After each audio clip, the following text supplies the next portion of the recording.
I am Angela Lewis. I've started up a little gallery called Art N Abart via Axis Web charity that house artists in studio locations and various void properties. So they offered me this in January.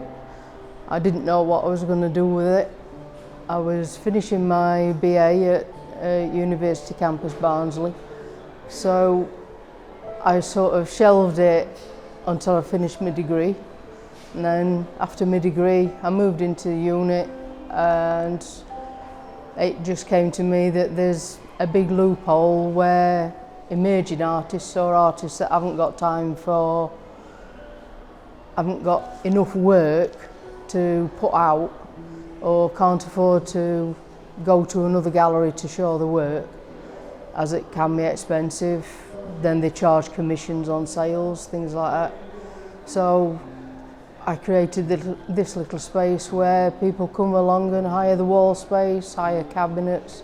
They get 4 weeks to show the work, sell online or sell personally, meet someone somewhere via a contact, email, telephone call, sell via their own Facebook pages if they've got a business page or an Etsy page. And I'm sort of providing that platform as they can move into a retail market area. So is it quite difficult for artists to actually get into a retail market area? I do think so, yeah, because quite often with art, general public don't want to buy unless they can see it physically.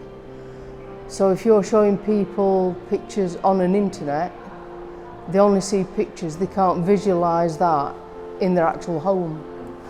So there's that tactile relationship that people have with artworks? Yeah, I think so, yeah.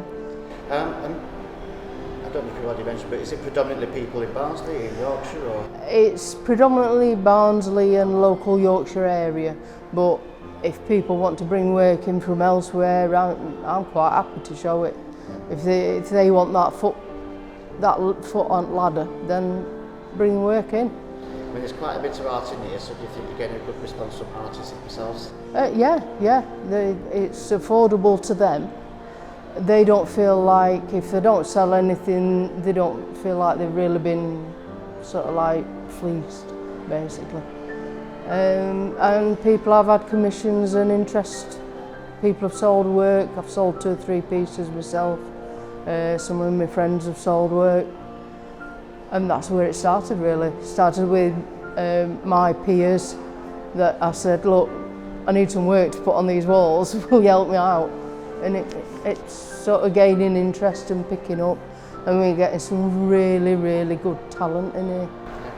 And I've noticed when I've gone around, and I've seen 1 or 2 little cards like mental health recovery and things like that. Do you find that there's a lot of people that are using art as a creative way of recovery? Yeah, especially in Barnsley. Yeah, very much so. The lady that does the dogs, Verena, she says when she's doing those, it's almost meditative.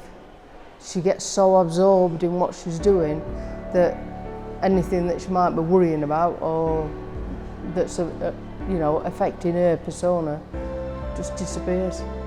Now I've also noticed online, because I work with 1 or 2 people in a guy that works in a theatre, for example, doing film work and such, and we're finding that money is being taken away from different places that do art of any kind. Are you finding that in Barnsley, that money is disappearing for people to have a space to be creative and for creative outlets?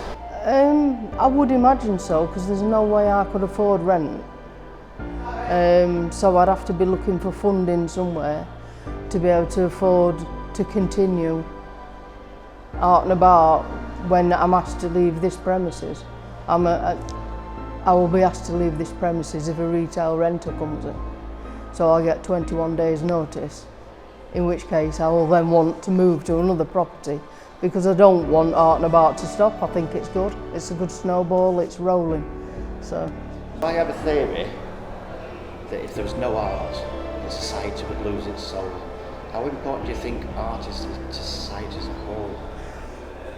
I think art is very important when people want to connect with it and engage with it.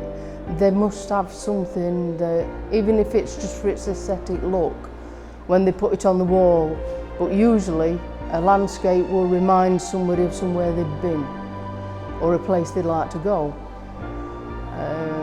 Tactile things, they love to touch. There's something soothing about certain textures. You've got to be able to relate to something you're looking at. It means something to you, but it's not necessarily the same intention as the creator had. So if anybody wants to be able to show some of their art in here and meant to be towards space, how would they go about doing that? They'd come and see me, and then I've taught them through how it works as the 50% deposit at the time of booking.